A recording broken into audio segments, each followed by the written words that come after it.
The biggest problem, or one of the biggest problems I see in today's market, is that dirty thing called negative gearing, in my opinion. I'm not a big fan of it, never have been, and I can't understand why people want to do it. There's no doubt that I think since the GFC and beyond, 2008 up to now, so the last 3 or 4 years, the landscape, the property landscape has definitely changed.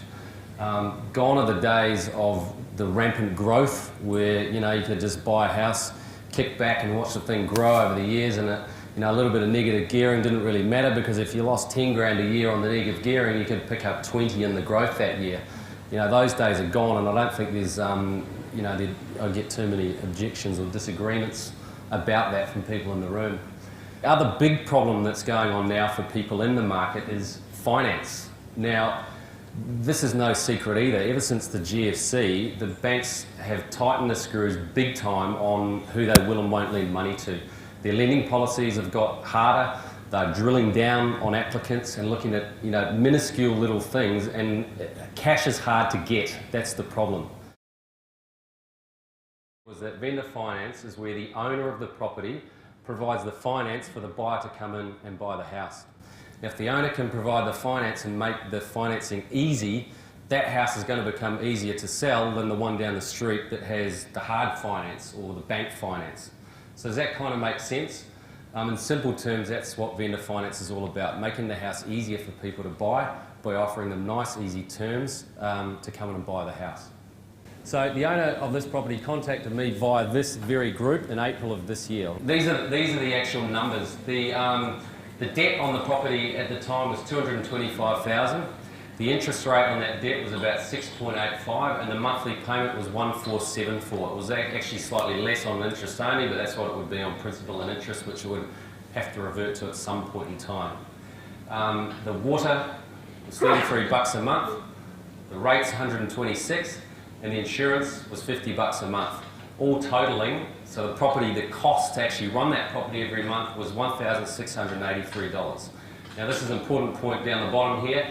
No maintenance and no vacancy costs are included in those numbers. Now we all know that tenancies turn over normally once a year or once every couple of years, and you're going to lose at least 2 to 4 weeks of income. You're going to have some fix-up costs during that time, and God knows what maintenance costs are going to go on because the light bulb needs fixing or the dishwasher's broken down or whatever the hell the tenants decided to moan about for that month. So these numbers here don't include those costs, which are true real costs. Okay, so I'm probably overstating the position.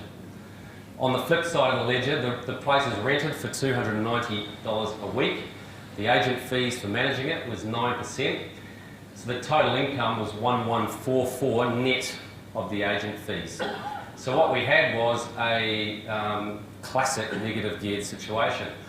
So, having worked out where the property sat, there was basically 3 options of what to do. The first option was to do nothing, to just sit and take it and wait and effectively hope for either rents to increase, prices to increase, to maybe offload the thing. Option 2 was to put the thing back on the market and sell it. Now we all know that in Australia, transacting property, buying and selling is a very expensive exercise. On the way in or on the way out, you've got real estate agent fees to pay, you've got marketing costs to pay, you've got upset to tenancies where you might lose income. It's an expensive thing to dispose yourself of the asset.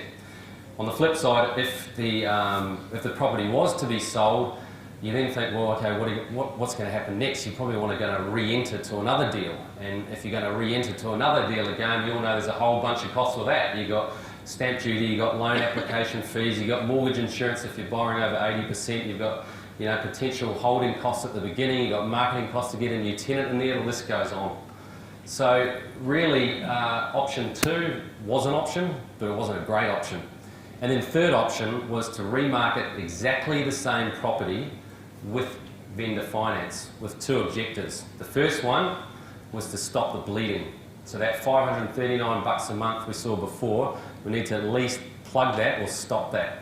The second big objective was to maximise the profit on that property without having to change, sell, dispose of it, whatever else. Just take the same house and remarket it in a different way. So rather than sticking a for rent sign up there, we put the vendor finance sign up there and open up a whole new market of buyers. Does that kind of make sense where I've gone so far? Okay, so this is the roundup of before and after and what it means. So previously the rent income was 1256, the management fee from the agent 112, less the costs, which is down here. I mean, there's a shortfall of 539. Having sold it, the instalment contract or vendor finance income goes to 1964. The management fee, which is what my business takes for putting the whole transaction together and managing it, is $235 a month, less the cost of the house. And this note down here is the loan only, because the buyer now pays for the water rates, insurance and the maintenance. It means that that property is now turned around and cash flowing $255 a month positive. So the total turnaround net of costs and the management fees is $794 a month to the owner. $794 of hard-earned money that goes in, that they were having to pay before, $539, to they're now $255 up. So the total transformation is quite considerable.